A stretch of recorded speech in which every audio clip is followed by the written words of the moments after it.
వారు ఎవరి కోసం బలంగా పనిచేస్తున్నారనే విషయాన్ని కూడా గమనించాలి, ఒక కన్నేసి పెట్టురని చెప్పేసి చెప్పిండంట ముఖ్యమంత్రి రేవంత్ రెడ్డి.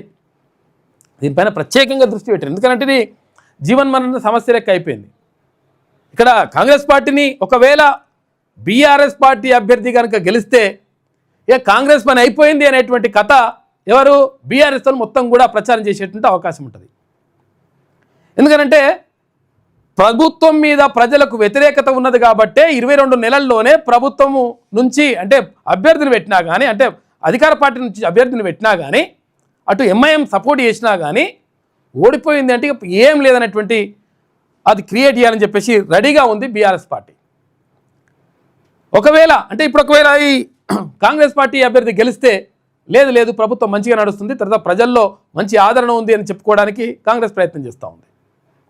అయితే భారతీయ జనతా పార్టీ లేదు ఈ రెండు పార్టీలపైన వ్యతిరేకత ఉన్నది. గతంలో ఇక్కడ ఎమ్మెల్యేలుగా ఉన్న వాళ్ళు ఈ కాంగ్రెస్ పార్టీ నుంచి తర్వాత బీఆర్ఎస్ పార్టీ నుంచే ఉన్నారు, అందుకని వాళ్ళ మీద వ్యతిరేకత ఉన్నది. కాబట్టి భారతీయ జనతా పార్టీకి ఓటు వేయండి అని చెప్పేసి భారతీయ జనతా పార్టీ ప్రయత్నాలు చేస్తూ ఉంది. మొత్తం మీద హోరాహోరీగా సాగుతూ ఉంది. మొత్తం ప్రతి ఓటర్ను అంటే సర్పంచ్ ఎలక్షన్ల కంటే ఇప్పుడు దారుణంగా అక్కడ తయారైపోయింది. సర్పంచ్ ఎలక్షన్లో కూడా అంత మనిషిని వెళ్ళి కలవలేము, అంత దారుణంగా ఇప్పుడు తిరుగుతూ ఉన్నారు. ఎందుకంటే ఇది జీవన్మరణ సమస్య లెక్క అయిపోయింది అన్ని పార్టీలకు కూడా.